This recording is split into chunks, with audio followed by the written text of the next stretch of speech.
Bom, boa noite a todos e a todas. A mim coube a derradeira apresentação, eu prometo que eu serei bem breve. Bom, eu me chamo Ellen Sartori, estou aqui para conversar um pouquinho com vocês sobre mediação no direito de família. Gostaria, primeiramente, de agradecer ao querido professor Paulo Henrique pelo convite, também à Camis e à Instituição Toledo de Ensino por essa oportunidade realmente riquíssima de conversarmos aí sobre esses meios alternativos de solução de conflitos. Então, eu fiz uma breve apresentação sobre a mediação, um pouco específica, um pouco voltada aí para a questão do direito de família, mas também vendo a mediação aí como um todo. Falar de mediação é sair fora da nossa caixinha. Bom, de arbitragem também, vocês já perceberam, não é? É sair fora daquela caixinha do modelo litigioso. Não é? Nós temos essa cultura, não é? Do modelo litigioso, da lide. Eu costumo brincar com os meus alunos, né? Diante de um problema, a gente se pergunta, né? E agora quem poderá me defender? Não é o Chapolin Colorado, é o seu advogado que vai entrar com processo, e vai ter instrução, e vai ter sentença, e vai ter recurso. Isso é a cultura que nós temos. A mediação, assim como a arbitragem, é pensar além disso. É pensar realmente em multiportas, é pensar em meios alternativos de solução de conflitos. E no direito de família, isso é extremamente importante. Por quê? Porque a mediação, já foi falado um pouquinho pelo professor Rodrigo, a mediação, ao contrário da arbitragem, inclusive, na mediação, o foco está no diálogo, está no consenso, está na construção pelas próprias partes de uma solução para o problema. Então, falar de mediação é pensar em algo muito diferente, realmente. Por quê? Porque o mediador, ele não decide nada. O mediador, ele favorece o diálogo, ele busca colocar aquelas partes em colaboração e as partes, por si mesmas, elas vão chegar a uma conclusão. Ou não, não é? Ou não. Chegar a uma solução para o seu problema. E isso é muito válido no direito de família, considerando que direito de família lida com vínculos afetivos. Se tem uma coisa que raramente permanece depois de um processo, são vínculos afetivos. A pessoa recebe a citação na casa dela para um processo, ela abre, está escrito assim, processo, fórum. Você é ré nesse processo, você é réu. Essa pessoa, na hora, ela fica muitíssimo brava. Se havia algum tipo de resquício do vínculo afetivo, acabou. Então, a mediação é o contrário disso. Na mediação, a mediação ela procura preservar o vínculo pós-conflito. E é justamente por isso que tem tanta importância a mediação no direito de família.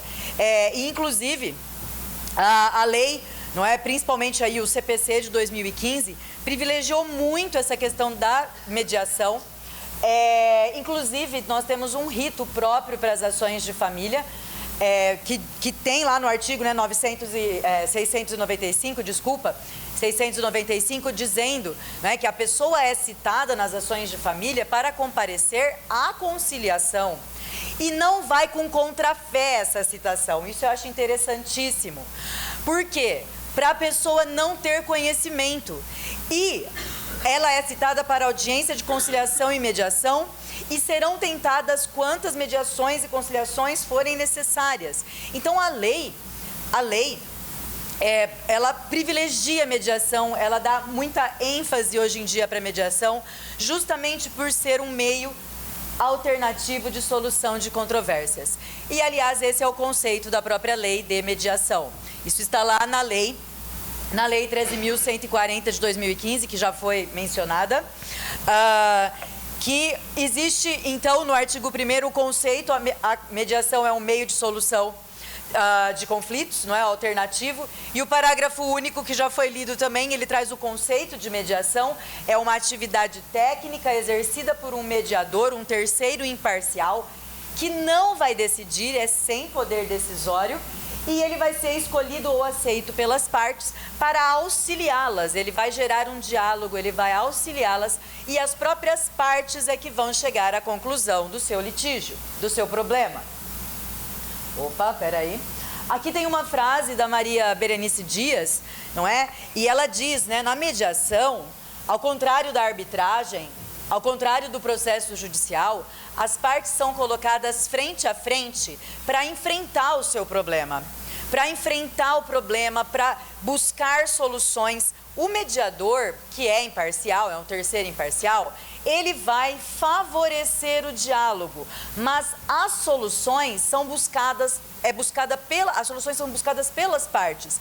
Então faz com que as partes assumam uma responsabilidade maior pelas próprias escolhas.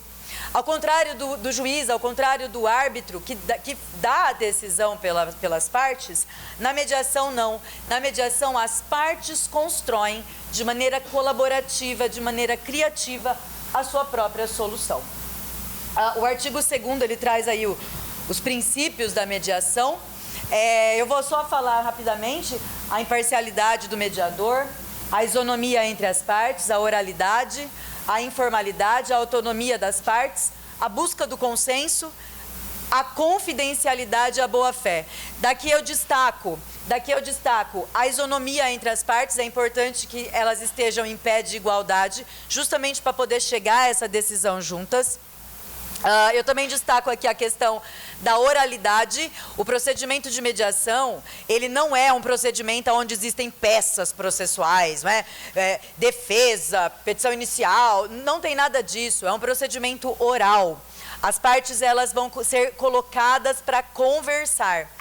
A autonomia da vontade das partes, né, na busca justamente por esse consenso. Então, as partes, elas vão entrar aí numa autocomposição. O consenso é a finalidade da mediação. E a confidencialidade, esse procedimento ele ocorre de maneira confidencial. Ninguém tem conhecimento do que aconteceu no procedimento de mediação. E inclusive a lei 13.140, ela fala que até mesmo o que o mediador conversa à parte com uma das partes, isso também a outra não saberá. Então é um procedimento confidencial. Só um pouquinho falando da diferença entre a mediação e a conciliação, elas são diferentes? Bom, a lei diz que sim. O Código de Processo Civil, artigo 165, diz que conciliação é uma coisa e mediação é outra. Tanto que o artigo 165 fala que o conciliador atuará preferencialmente naquelas relações onde não há vínculo anterior entre as partes. E o mediador, ele atuará naquelas relações onde há vínculo anterior entre as partes. Então, aqui no direito de família, a mediação é muito mais apropriada, porque há um vínculo anterior entre as partes. Uma outra diferença está na atuação. O conciliador, ele atua de maneira mais ativa, propondo soluções. O mediador não. O mediador, ele atua de maneira mais passiva, deixando com que as partes sejam mais ativas na construção da solução, no diálogo. Ok? Então, existem aí essas diferenças, só passando bem rápido, não é? Já porque estamos adiantados no horário. Então, por que tentar a mediação? O que tem de tão interessante na mediação? O que eu vejo de mais interessante na mediação, e principalmente aqui no direito de família, é justamente essa questão de que na mediação as partes, elas são induzidas a enfrentar os seus problemas, elas são colocadas em diálogo para que elas assumam as responsabilidades, elas façam as suas escolhas e, principalmente, porque na mediação, muito mais do que no processo judicial, é possível a preservação do vínculo afetivo pós-conflito. O que no processo judicial, gente, é muito raro. É muitíssimo raro. Então, essa é a vantagem da mediação. As partes assumem, o controle do que elas vão fazer. Então, elas vão entrar num acordo, elas vão entrar em um consenso, por escolha delas. Cabe mediação no direito de família? Cabe. O direito de família, poderia haver alguma dúvida? Porque o direito de família, ele é permeado, não é? De direitos indisponíveis, não é? Interesse de incapazes. Então, poderia haver alguma dúvida se a mediação seria cabível no direito de família. Mas até porque, diferente da arbitragem, na mediação, é possível que a mediação ela verse sobre direitos disponíveis e direitos indisponíveis que admitam transação. É lógico que quando a mediação ela se referir a um direito indisponível, transigível, mas indisponível, precisará aí da homologação judicial com a oitiva do Ministério Público. Mas é possível, sim, mediação sobre direito disponível ou indisponível, desde que admita aí a transação. Por exemplo, é possível que as partes que estejam aí num procedimento de separação e divórcio escolham a mediação. Para quê? Para preservar os vínculos afetivos entre elas, para que elas sejam colocadas em diálogo, e aí elas vão poder determinar a partilha dos bens, a guarda dos filhos, o direito de visitas, alimentos. Então, é possível que a mediação seja utilizada, por exemplo, numa ação de separação, de divórcio. É possível que a mediação também seja utilizada por exemplo, previamente a um inventário, não é? Lógico, se as partes forem capazes, é possível também. Então, a mediação ela tem essa diferença da arbitragem, né? A arbitragem, direitos patrimoniais disponíveis. Aqui na mediação, não. A mediação ela pode se referir tanto a direitos disponíveis quanto a direitos indisponíveis, desde que admitam aí uma transação. Bom, como funciona a mediação? Eu não vou falar com detalhes, não é? Até por já estar aí um pouquinho tarde. Eu vou falar assim, rapidamente, apenas focando no que chama mais atenção. A mediação ela pode ser judicial ou extrajudicial. Então, depende. Não é? Dizer como funciona a mediação, eu diria, aquela palavra, né, que todo estudante de direito adora, depende. Depende se ela é judicial ou se ela é extrajudicial. A judicial, ela acontece aí no âmbito do Poder Judiciário, não é? Ela pode ser pré-processual, que é aquela que acontece no Sejusc, ou ela pode ser processual. Em relação ao direito de família, nós temos a previsão específica lá no artigo 695 sobre as conciliações no direito de família processual, mas não é sobre ela que eu gostaria de enfatizar, não. Eu gostaria de enfatizar, até considerando o objetivo do nosso encontro hoje, a mediação extrajudicial. Bom, a mediação extrajudicial também é regulada, né, pela Lei 13.140, e o que tem de relevante para destacar? Relevante é que ninguém é obrigado a se submeter a uma mediação, não é? Então, a mediação é uma escolha das partes. As partes podem ser assistidas por advogado. A lei diz podem, porém, o parágrafo único do artigo 10 diz assim: se uma das partes estiver assistida por advogado, a outra obrigatoriamente também deverá estar. Ok? E também é relevante o dever de confidencialidade. Ou seja, o que acontece no procedimento de mediação é confidencial. Ele somente poderia ser divulgado se as partes assim dispuserem, ou então por exigência da lei, ou em uma eventual ação judicial que estivesse discutindo aí os termos desse acordo. Bom, aqui tem uma imagem que é do site da Camis Brasil, de como funciona a mediação extrajudicial na Camis Brasil. É lógico, não é? Que cada Câmara terá aí o seu próprio procedimento. Na Camis, a arbitragem, esse procedimento ele pode aí ter o seu start através de um formulário eletrônico, não é? É feita uma pré-mediação, onde é explicada para essa pessoa, explicado o que é a mediação. Depois dessa pré-mediação, é enviado um convite para a outra parte. Essa outra parte terá até 10 dias úteis para aceitar ou não esse convite. Se ela ficar em silêncio, se ela ficar inerte, é uma recusa tácita ao procedimento de mediação, ok? Extrajudicial. Se ela aceita, é marcada mais uma audiência de pré-mediação, aonde será explicado aí para essa outra parte o que é a mediação. E só então é que há realmente a aceitação. Se não aceita, aí o jeito é ir para o judiciário. Mas se as partes, elas concordam em participar da mediação, começam então os ciclos. Na CAMES, cada ciclo de mediação tem uma duração de 4 horas. Podem ser realizados vários ciclos de mediação e no final de cada ciclo, o mediador tem que perguntar para as partes se elas querem continuar. Se elas disserem não queremos continuar, ali para a mediação. Se elas disserem queremos continuar, a mediação prossegue até que elas cheguem num acordo. Como se encerra então a mediação? E se não houver acordo? Se não houver acordo, não houve acordo. A qualquer momento, qualquer uma das partes pode parar com a mediação. A qualquer momento. Então, se não há acordo, é feito aí um termo final de que não houve acordo, e aí elas terão que procurar o Poder Judiciário. Mas e se... Desculpem, esse passador aqui, ele não está muito... a pilha está meio fraca. Mas e se houve o acordo?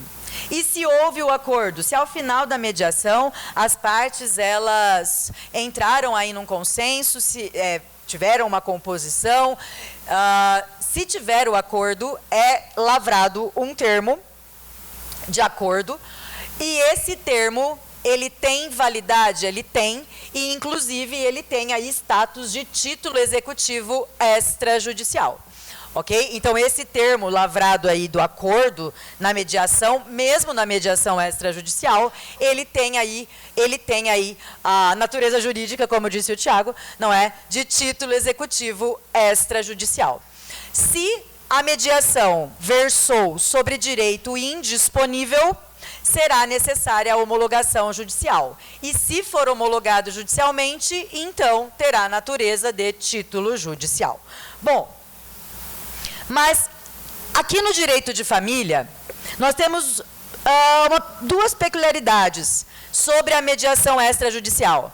Se for um divórcio, uma separação, uma extinção de união estável, será necessário lavrar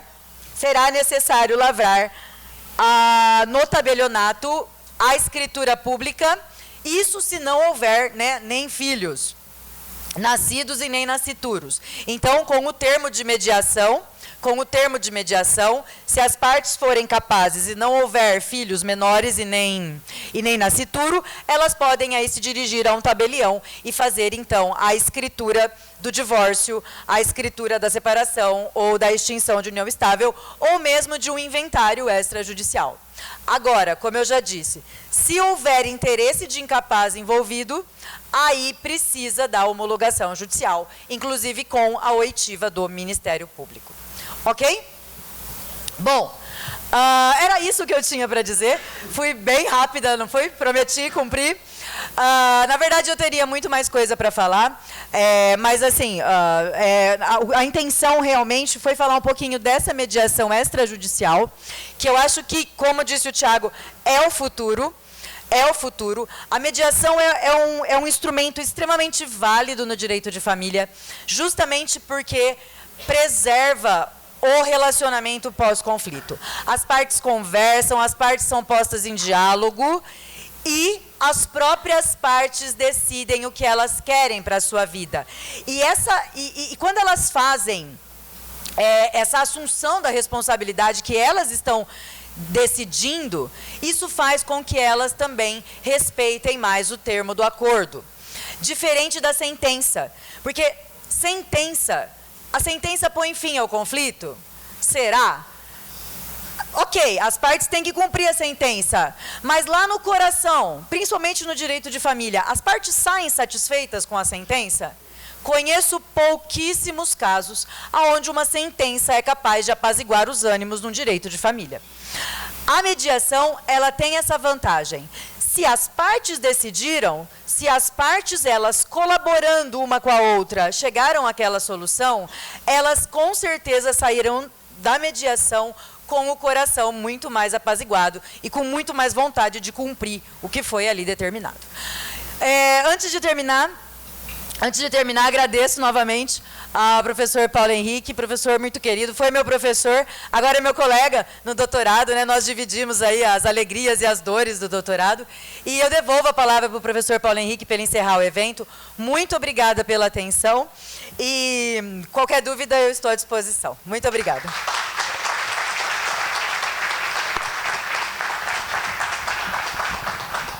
Bom, eu gostaria de agradecer imensamente a professora Ellen. Não precisava ter entregue que eu fui professor dela, mas, né,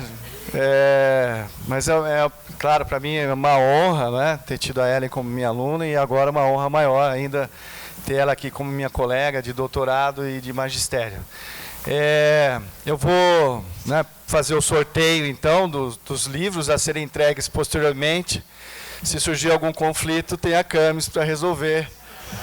Se alguém não receber, tem a mediação, tem a arbitragem, a gente tenta solucionar esse conflito, tá bem? Faço adiantado da hora, a questão aí das perguntas, eventualmente, se depois alguém quiser me encaminhar, eu vou repassar para os palestrantes, né? Pode me encaminhar por e-mail, pelo WhatsApp, pelo Face, que eu encaminho para os palestrantes, tá bem? Vamos fazer o sorteio, então. São 2 livros, um do professor Olavo, que ele ficou com esse compromisso de autografar e enviar depois, e tem o professor André, que também cedeu um dos livros, né?